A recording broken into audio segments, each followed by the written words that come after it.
თუ არ ირწმუნა, განიკითხება ყველა ვინც არ ირწმუნა ჭეშმარიტება და როცა ადამიანი არ ირწმუნებს ჭეშმარიტებას, როცა ქრისტე მის გულში არ მკვიდრდება, მაშინ რა არის ესეთი ადამიანი, როგორი ესეთი ადამიანი?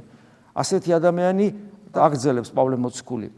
განკითხული იქნება ვინც არ ირწმუნა ჭეშმარიტება, არამედ უსამართლობა და შეიძლება ეთქვა პავლე მოციქულს, რომ უსამართლობა მიიღო გულში, უსამართლობა შეიწყნარა გულში. ასე არ ამბობს.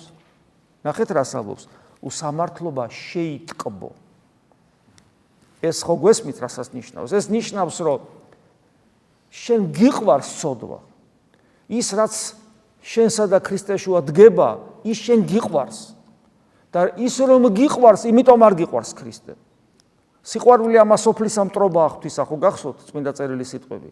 შეიტკბო, ტკბილი შენთვის იესო კი არ არის, არამედ ამა სოფლის რაღაც ისეთი რამ, რაც საფრთხედ გექცა, რაც შენსა და ქრისტეს შუა ჩადგა.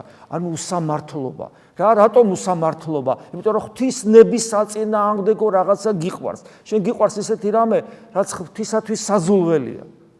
და ამიტომ ჩვენ მუდამ უნდა ვაკვირდებოდეთ გულს, ჩემ გულს რა სიამოვნებს? ჩემ გულს რა უხარია? გახსოვთ ლოცვაზე გითხარით, როცა ლოცვაზე დგებით, გულის სიტყვების ბრძოლა ხო ეგრევე იწყება. ვისაც ლოცვის გამოცდილება პატარა მაინც აქვს, ის ხდება რასაც ვეუბნებით.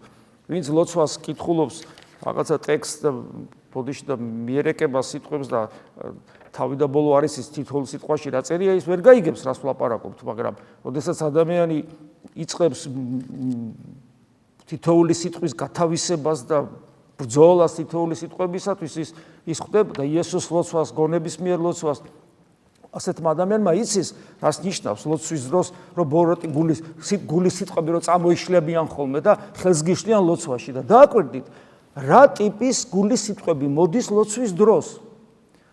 და აღმოაჩენ, რომ რა ტიპის ბნება გტანჯავს, რა ტიპის ცოდვა გტანჯავს.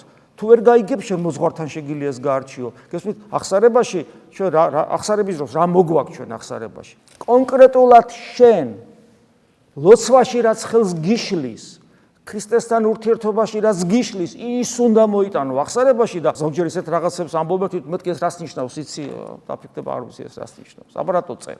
გესმით? აი ეს ფორმალიზმი, მომაკვდი, სულიერი ცხოვრების მომაკვდინებელი ფორმალიზმი. უნდა გავთავისუფლდეთ ამისგან.